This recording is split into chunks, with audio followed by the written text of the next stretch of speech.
Bapak-bapak, ibu-ibu, jamaah kajian Ahad pagi Masjid Al-Amin yang dirahmati Allah Subhanahu wa taala.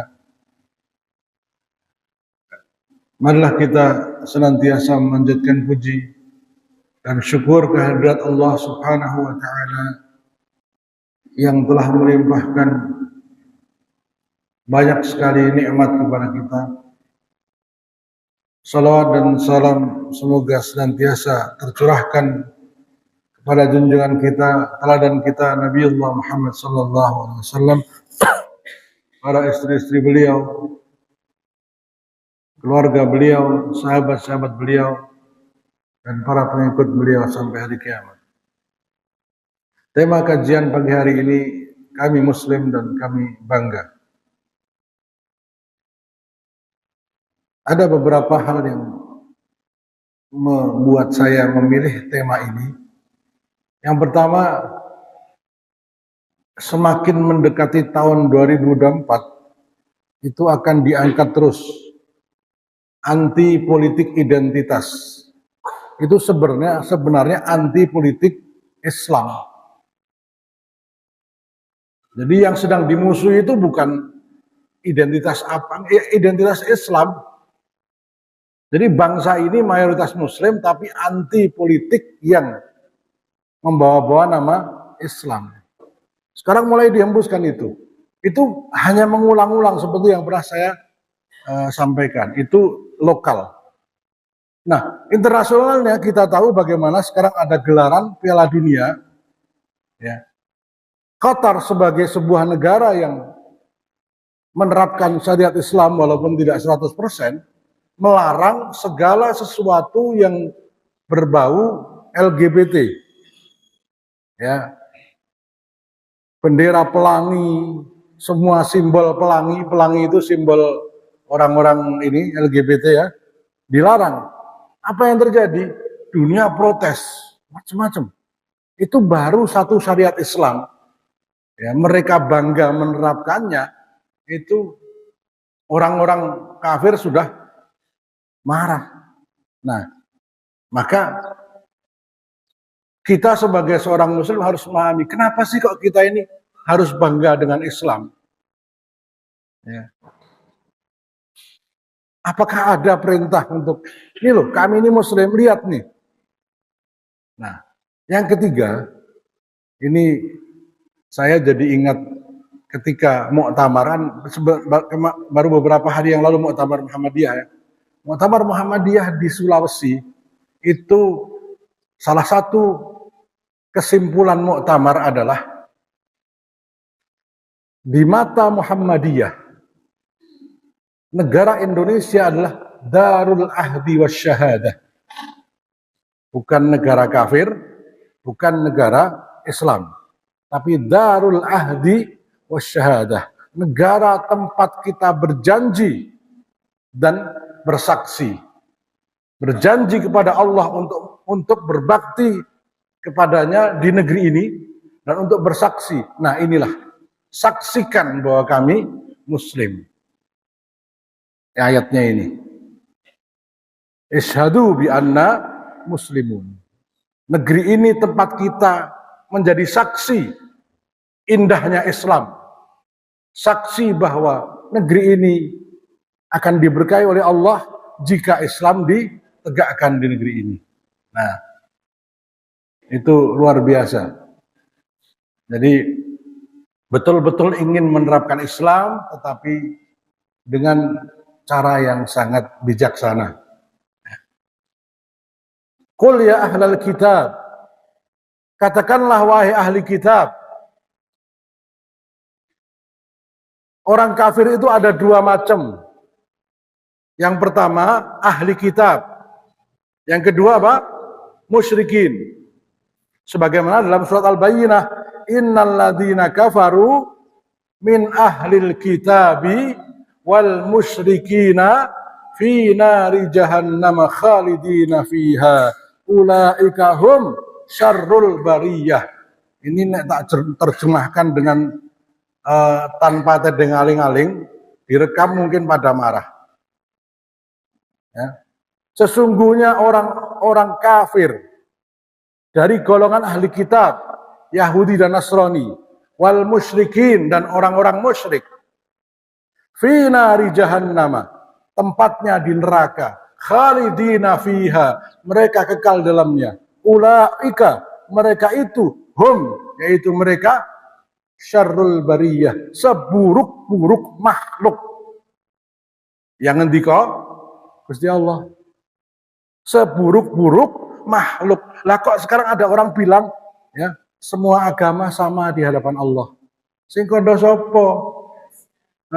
Ini jelas ya, ulaika hum syarrul bariyah, kurang cetha apa? Mereka adalah seburuk-buruk makhluk. Bariyah itu makhluk yang melata, hewan melata. Ya. Barun itu daratan, bariyah ya, yang hidup di daratan, bukan hanya seburuk-buruk manusia, seburuk-buruk makhluk yang melata. Dalam Al-Quran, lahum qulubun la ya'qiluna biha, mereka punya hati tidak digunakan berpikir. Lahum a'yunun la yubsiruna biha, mereka punya mata tidak digunakan untuk melihat. Walahum adhanun la yasma'una biha, mereka punya telinga tidak digunakan untuk mendengar. Ulaika kal an'am, mereka itu seperti hewan, balhum adal, bahkan mereka lebih hina. Al-Quran yang bilang lebih hina daripada hewan. Watin, demi buah tin, innal insana apa? Laqad khalaqnal insana fi ahsani taqwim. Sungguh telah kami ciptakan manusia dengan penciptaan yang paling baik. Tsumma radadnahum asfala safilin, lalu kemudian kami turunkan mereka asfala safilin, yang paling rendah dari yang rendah, karena mereka kafir pada Allah. Ya, ini jelas menunjukkan Islam, kuntum khaira ummatin ukhrijat linnas, kalian adalah umat terbaik, sementara orang kafir adalah makhluk terburuk. Maka kok nggak bangga yo, kebangetan, bangga di hadapan Allah, ya, bangga menerapkan syariah Allah, bukan malah minder mengatakan itu politik identitas. Nah, maka orang-orang kayak gini itu pantas disebut munafikin. Ya, katakanlah hai ahli kitab, katakanlah wahai Muhammad, hai ahli kitab, wahai Yahudi, wahai Nasrani, marilah berpegang kepada suatu kalimat, suatu ketetapan yang tidak ada perselisihan antara kami dan kamu. Kalimatun sawa, kalimat yang sama, kalimat yang tidak ada perbedaan di antara kita, ketetapan yang sama. Nah, ini oleh orang-orang liberalis dibilang, oh ini titik temu antara agama Ibrahim, Kristen, Yahudi, Islam itu ada titik temu. Dipotong ayatnya di sini. Padahal Allah sedang menjelaskan, wahai Muhammad, ajaklah orang-orang ahli kitab, ajaklah orang-orang Yahudi untuk menuju satu kesamaan dengan kalian. Kalian itu punya kesamaan, titik temu yang tidak beda. Apa itu? Yang pertama, alla na'budu illallah. Ya, agar kita tidak beribadah kecuali kepada Allah. Nah, kalau orang Yahudi hanya menyembah Allah, maka mereka tidak berkeyakinan Uzair anak Allah. Kalau orang Nasrani hanya menyembah Allah, mereka tidak pernah berkeyakinan Isa anak Allah. Maka disuruh kalian kembalilah kepada kesepakatan bersama, yaitu pertama, tidak menyembah, tidak beribadah kecuali hanya kepada Allah. Yang kedua, wala nusyrika bihi syai'a, tidak mensekutukannya dengan sesuatu pun. Ya. Yang ketiga, wala yattakhidha ba'duna ba'dan arbaba, tidak menjadikan ya sebagian kita sebagai sesembahan dari sebagian yang lain. Suatu hari Adi bin Hatim At-Ta'i, seorang pendeta di Madinah, waktu itu beliau belum masuk Islam. Beliau terburu-buru menghadap Nabi Muhammad SAW. Ya Muhammad, wahai Muhammad, aku dengar kalian mengatakan kami orang-orang Kristen, Nasrani menjadikan pendeta-pendeta kami sebagai sesembahan selain Allah. Nabi Muhammad mengatakan, iya betul. Lalu Adi mengatakan, tidak benar. Kami tidak pernah rukuk sujud menyembah pendeta kami. Lalu Nabi mengatakan, apakah pendeta-pendeta kalian menghalalkan yang diharamkan Allah? Iya. Lalu kalian taat? Iya. Apakah pendeta-pendeta kalian menghalalkan yang diharamkan Allah? Iya. Dan kalian taat? Iya. Ketaatan kalian itu adalah penyembahan ibadah kalian pada mereka. Ittakhadhu ahbarahum wa ruhbanahum arbabam min dunillah. Ini ayatnya. Jadi ketika para pendeta, para pemimpin agama menghalalkan yang diharamkan Allah, atau sebaliknya mengharamkan yang dihalalkan Allah, kemudian para pengikutnya ini ikut tanpa paksaan, maka itu sama dengan menjadikan para pemimpin itu sebagai tandingan-tandingan selain Allah. Gitu.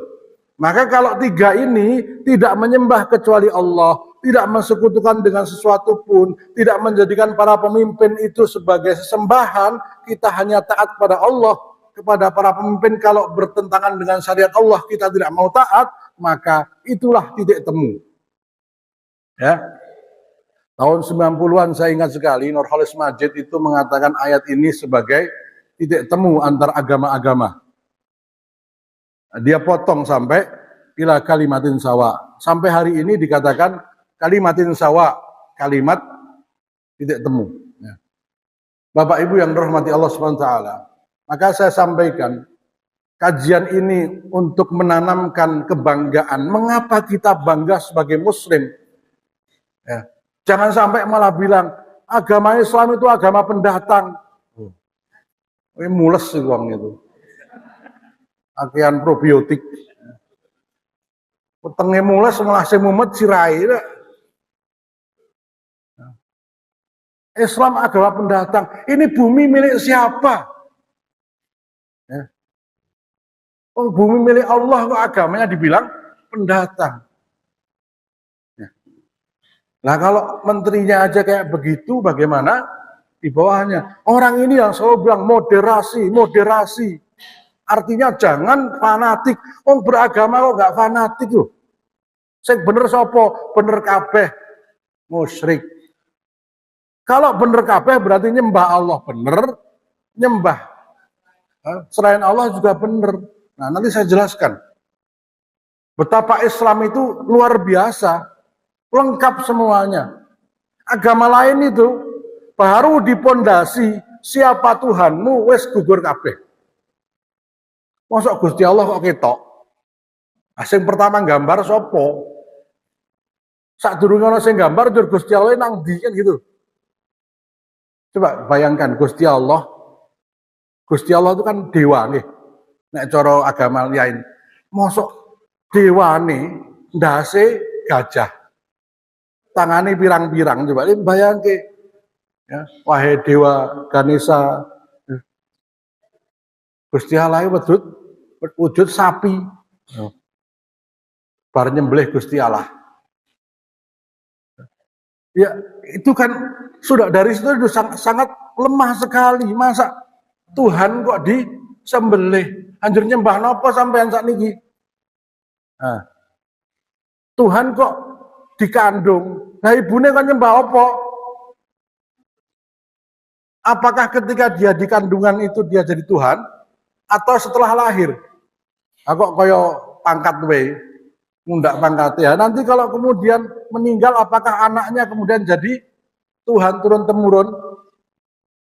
Nah, ini konsepnya sudah hancur. Allah berfirman, "Lau kana fihima alihatani la fasadata." Kalau di dunia, di langit dan di bumi ini ada dua Tuhan, pastilah hancur dunia ini. Ya, paling ora sing Tuhan yang satu pengen panas, yang satu pengen udan, akhirnya mundelap-mundelup. Iki piye to kok panas ora? Ayo Gusti Allah kayak tawuran ini. Ya. Nah, makanya ada yang punya Tuhan senangannya perang terus. Orang Tuhan senangannya damai terus. Nah, masa kira sing tengah-tengah itu bagian apa? Melerai itu, sing bagian misah itu. Nah, itu diyakini sebagai agama. Nah, mitos Yunani ada dewa Zeus, ada dewa perang, dewa nama, ada dewa ini, dewa itu. Ya, sebelum mereka menjadikan dunia itu mereka perang dulu. Ya, akhirnya ada satu senjata yang jatuh ke bumi. Ya, itu diyakini sebagai agama kayak gitu. Nah, ada Tuhan numpak angsa bangsa. Banyak. Loh, Gusti Allah tunggangannya banyak. Kita cilik mau ada tuh. Ini itu fakta. Sorry, saya bukan bermaksud untuk anu ya. Itu fakta bagaimana lemahnya konsep ketuhanan selain Islam. Islam, Allah langsung jelas. Ini salah satu barokah. Orang kalau mau belajar Islam, dia pasti baca terjemah Al-Quran. Nah, rata-rata orang menyangka mulainya dari kiri. Semua buku kan dari kiri, kecuali buku bahasa Arab. Nah, karena mereka tidak tahu, mereka buka dari kiri. Yang pertama kebuka surat Al-Ikhlas. Qul huwallahu ahad, Allahus somad. Ini menghancurkan semua keyakinan mereka selama ini dan kemudian menemukan apa yang mereka cari. Katakanlah, dialah Allah yang Maha Esa. Kalau Tuhan itu pasti berkuasa dan pasti satu. Uang pemimpin aja nggak mau dua kok. Pasti satu. Allahus somad, Allah tempat bergantung. Lam yalid walam yurad. Tidak pernah melahirkan, tidak pula dilahirkan. Nah kalau Allah melahirkan, lalu istrinya siapa? Suaminya siapa? Nah, lalu anaknya ini jadi Tuhan atau tidak? Kan macam-macam. Ya. Kalau dilahirkan, nah, sebelum dia lahir siapa yang jadi Tuhan? Mesake sing bapaknya artinya Mbah Sopo. Tuhannya belum lahir. Ini bukan bentuk penghinaan tapi sebuah bantahan yang sangat halus tanpa ada kalimat menghina. Lam yalid walam yulad. Dan yang paling menohok adalah walam yakul lahu kufuwan ahad. Tidak ada yang menyamainya satu pun. Kalau sama berarti bukan Tuhan. Kalau otak bisa menggambarkan berarti bukan Tuhan. Apalagi sampai bisa membuatnya sebagai patung, bukan Tuhan. Saya selalu gunakan, saya cari sesuatu yang belum kenal itu agak susah. Ada buah namanya buah nektar. Warnanya apa, Bu? Nggak tahu. Kenapa? Ya, belum ada yang ngasih tahu. Ya. Ya. Rasanya pahit atau kecut, Pak? Atau manis? Ya nggak tahu. Gitu ya. Oh, belum ada yang ngasih tahu. Jangan buka Google, nanti tahu jadinya ya. Nah, tanya lagi. Bulat atau lonjong? Nggak tahu. Itu makhluk namanya buah nektar. Kalau kita belum pernah baca, belum pernah dikasih tahu, belum pernah nyicipi, jawabannya ambuh. Coba apa orang ngerti. Itu baru makhluk saja kita, kalau tidak ada yang ngasih tahu, mata belum pernah melihat, telinga belum pernah mendengar ceritanya, maka tidak akan bisa menggambarkan. Apalagi Allah yang bukan makhluk. Ya, maka tidak mungkin kita bisa menggambarkan Allah itu seperti apa. Dan Allah melarang, tidak usah digambarkan, kalian tidak akan mampu menggambarkan. Ya, maka orang Islam itu nggak bingung. Ya, ainama tuwallu fathamma wajhullah, kemanapun kamu menghadap di situlah wajah Allah. Artinya bahwa kemanapun Allah itu, ya, kalian akan bisa beribadah kepadanya tanpa harus terikat dengan bendanya. Ya. Nah ini konsep yang berbeda sekali dengan agama-agama yang lain. Agama yang lain itu bahkan Tuhannya banyak. Satu-satunya agama yang Tuhan cuma satu yaitu Islam. Maka kalau kita mau jujur-jujuran, yang dikatakan orang Islam itu nggak Pancasilais, justru hanya Islam yang Pancasilais. Karena hanya Islam yang Tuhannya esa. Yang lain nggak esa. Esa itu kan satu. Sementara yang lain ada yang tiga, ada yang bahkan Tuhannya banyak. leluhurnya. Nah, jika mereka berpaling, maka katakanlah kepada mereka, saksikanlah bahwa kami adalah orang-orang yang berserah diri, bahwa kami adalah orang Islam. Jadi kalau kita mendakwai mereka, mereka menolak, maka Allah perintahkan, kalau gitu perlihatkan kepada orang-orang kafir itu, gini loh orang Islam. Saksikan, ini loh kami orang Islam. Maka kemudian saya mungkin menduga, karena saya nggak ikut muktamar, barangkali Muhammadiyah itu menjadikan ayat ini sebagai landasan, yaitu Indonesia adalah Darul Ahdi Wasyahadah, negeri tempat kita berjanji dan negeri tempat persaksian. Ya, saksikanlah, ini loh kami itu orang Islam. Nah gitu. Tapi sayangnya kaum muslimin tidak paham Islam. Sehingga indahnya Islam tertutupi oleh perilaku orang Islam. Syekh Muhammad Abdul mengatakan, al-Islamu mahjubun bil muslimin. Keindahan Islam, hakikat Islam yang indah itu tertutupi oleh sikap dan perilaku kaum muslimin. Islam itu sebelum perintah sholat, sebelum perintah zakat, sebelum perintah haji, perintah pertama apa? Iqra, bacalah. Wong Islam rada di buku. Ya, terjemah Qur'annya aja dene gratis. Nah, Iqra. Nah.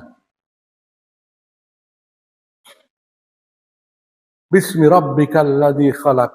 Ayat pertama turun tidak menjelaskan tentang sholat, menjelaskan literasi, sumber ilmu itu iqra, bacalah. Membaca itu kata kerja yang membutuhkan objek, transitif, bukan intransitif. Wah, apa meneh iki? Al-muta'addi, bukan lazim. Membaca buku, membaca SMS, membaca WA, membaca kitab, membaca Al-Quran, harusnya gitu kan? Coba cari dalam surat Al-Alaq itu, disuruh baca apa kita? Makanya ketika malaikat mengatakan Iqra, Nabi Muhammad mengatakan ma'ana biqari, saya nggak bisa baca. Diulang lagi Iqra, saya nggak bisa baca. Iqra, saya nggak bisa baca. Nabi menyangka beliau disuruh membaca sesuatu. Ternyata Jibril tidak menyuruh sesuatu untuk dibaca. Beliau mengatakan Iqra bismi rabbikal ladzi khalaq. Bacalah dengan nama Rabbmu. Cara membaca, cara belajar, cara mencari ilmu, bismi rabbik, dengan nama Rabbmu. Yang mau dibaca terserah apa saja, tapi caranya. Nah, ini adalah konsep pendidikan pertama dalam Islam. Bukan bagaimana menyelesaikan, bukan bagaimana mendapat nilai, tapi bagaimana menyelesaikan soal. Sehingga mau cara gurunya boleh, mau cara temennya boleh.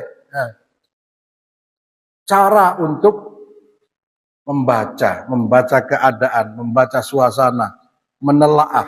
Bismi rabbikal ladzi khalaq. Nah, ayat kedua langsung tentang sains. Khalaqal insana min 'alaq, yang baru ketemu ayat ini 14 abad setelah itu. Setelah adanya USG, orang baru tahu bahwa proses kehidupan manusia berawal dari al-alaq, sesuatu yang menempel, embrio. Coba, orang bilang Islam ketinggalan zaman, di saat orang belum tahu, Islam sudah ngasih tahu, kamu itu dari embrio. Muhammad nggak pernah belajar ilmu kedokteran. Itu ayat pertama loh yang turun. Sudah langsung mematahkan semua orang yang mengatakan Islam ketinggalan zaman. Ketinggalan zaman piye? Wong di saat mereka belum tahu tentang dari mana manusia diciptakan, Islam sudah mengatakan prosesnya. Min alaq. Khalaqal insana min alaq. Iqra wa rabbukal akram alladzi 'allamal insana bil qalam. 'Allamal insana ma lam ya'lam. Semua tentang ilmu pengetahuan. Umat Islam malas baca. Umat Islam itu hari ini malas membaca. Malas menelaah. Pun kesimpulannya mawon Pak Ustadz. Nah, angger-angger kesimpulannya mawon. Segep maca ning maca WA. Nah, itu. Kesempurnaan Islam. Ini agar kita bangga, saya pahamkan. Al-yauma akmaltu lakum dinakum wa atmamtu alaikum ni'mati wa raditu lakumul Islam madina. Sebagian ulama mengatakan ini ayat yang terakhir turun waktu di Haji Wada. Pada hari ini telah aku sempurnakan untuk kamu agamamu. Din, agama. Dinun itu jalan hidup. Dinun itu aturan kehidupan. Jadi ketika Nabi masih hidup, beliau sudah diberitahu, aturan hidup untuk kalian wahai manusia sudah sempurna. Le iki wis sempurna. Tak tambahi nesu berapa Pak? Wis sempurna tambahi. Kok diutak-utik wae to? Sering anak kecil kan sukanya diutik wae, ya. Terima bongkar, tidak terima pasang. Nah, kira-kira Gusti Allah mengatakan sudah sempurna. Kenapa aku sempurnakan? Untuk kamu terapkan dalam kehidupan. Ya. Ketika Adam alaihissalam diciptakan, lalu Allah berfirman kepada malaikat, "Inni ja'ilun fil ardi khalifah." Aku menjadikan manusia di bumi ini sebagai khalifah. Lalu malaikat berkata, apakah engkau akan menjadikan makhluk yang suka membuat kerusakan, suka membunuh, menumpahkan darah sebagai khalifah? Karena Allah sudah memberitahu. Mereka bertanya, bukan protes. Nah, manusia itu dasarnya suka ngerusak, suka menumpahkan darah, suka berperang, suka berantem.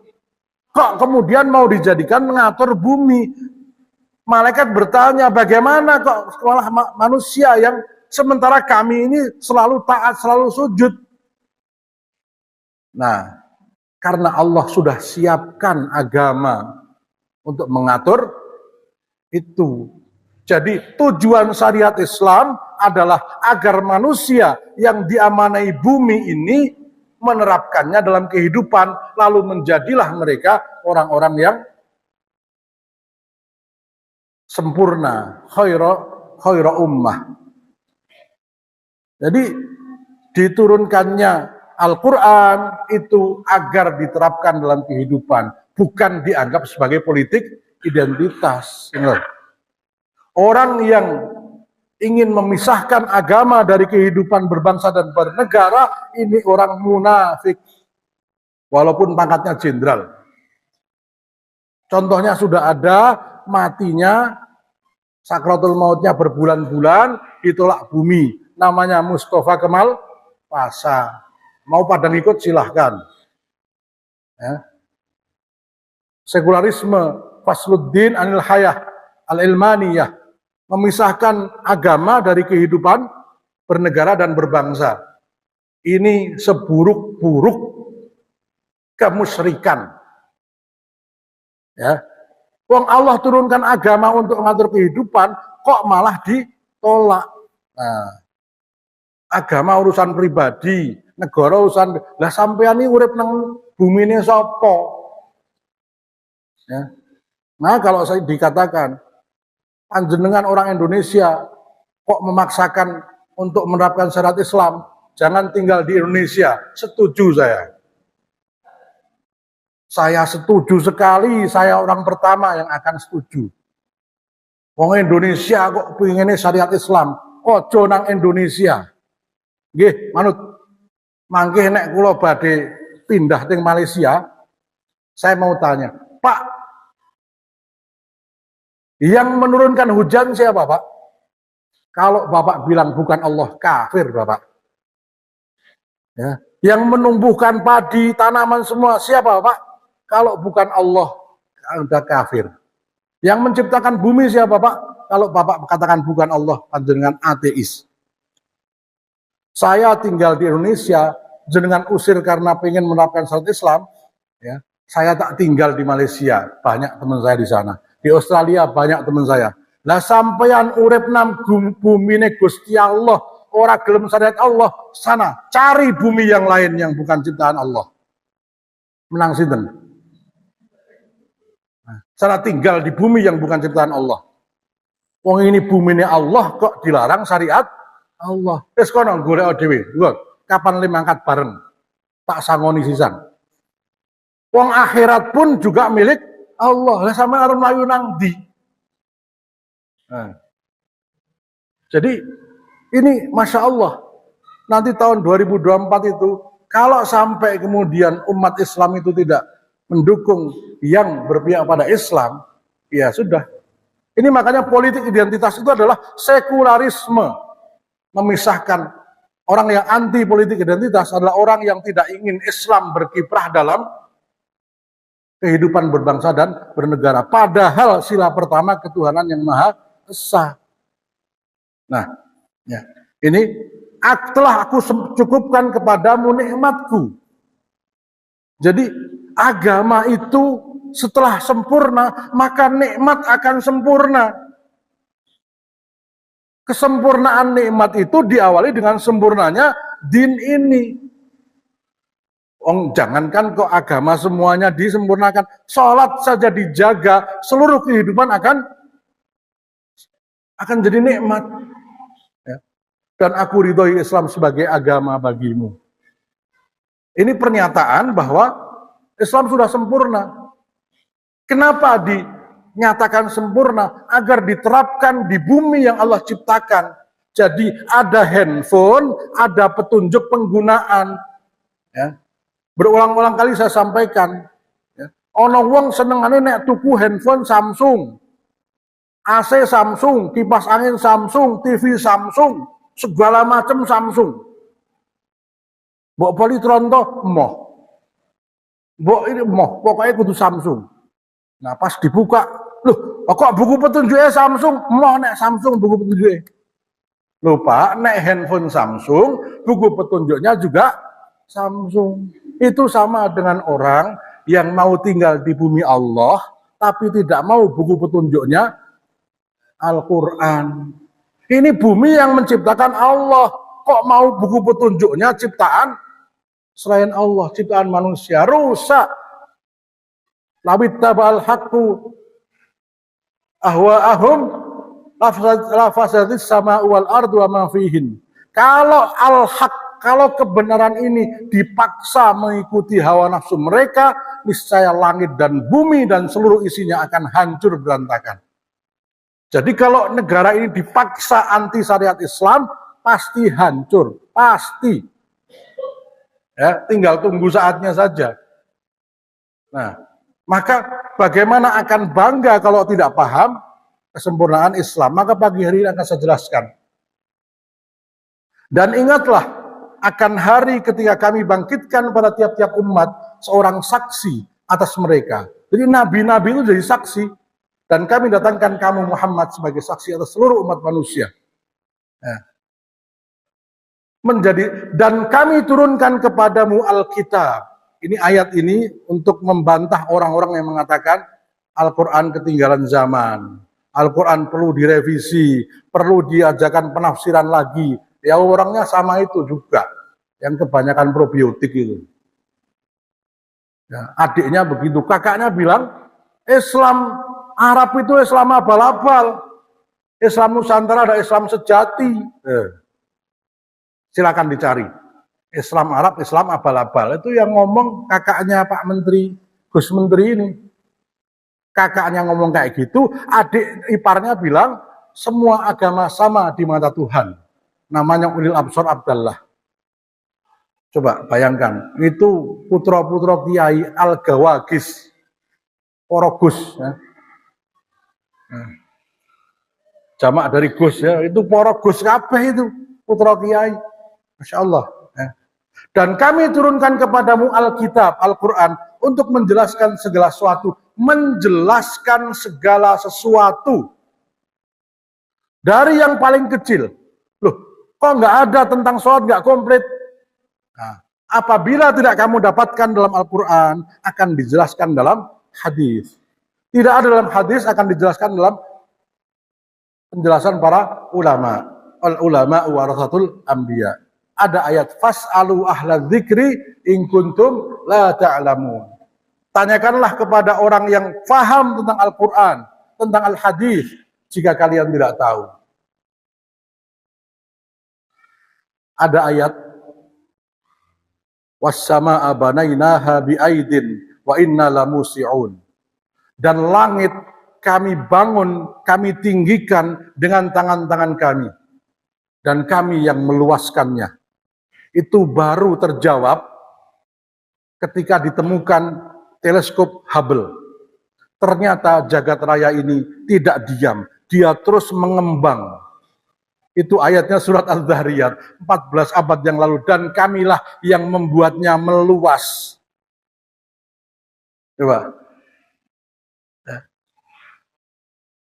Allah menggambarkan orang yang ingkar kepada Allah, yang kafir itu sesek dadanya. Faka'annama yas'adu ila sama, seakan-akan dia naik ke langit. Rupanya semakin tinggi ke udara, semakin tipis oksigennya. Coba, betul nggak ini? Maka orang yang kafir naik seperti orang yang naik gunung itu, tambah sesek karena kehabisan oksigen, dadanya sesek. Coba. 20 abad baru ketahuan itu ayatnya. Ya. Was-sama'i dzatil hubuk, surat Al-Dhariyat. Demi langit yang memiliki pintalan-pintalan, jalan-jalan. Ternyata galaksi ini kalau kemudian dilihat dari ratusan tahun cahaya, itu seperti pintalan. Itu baru ketahuan, baru abad ke-20. Itu dari sisi sains. Tidak ada satupun ahli sejarah yang pernah bercerita ada bangsa bernama Iram.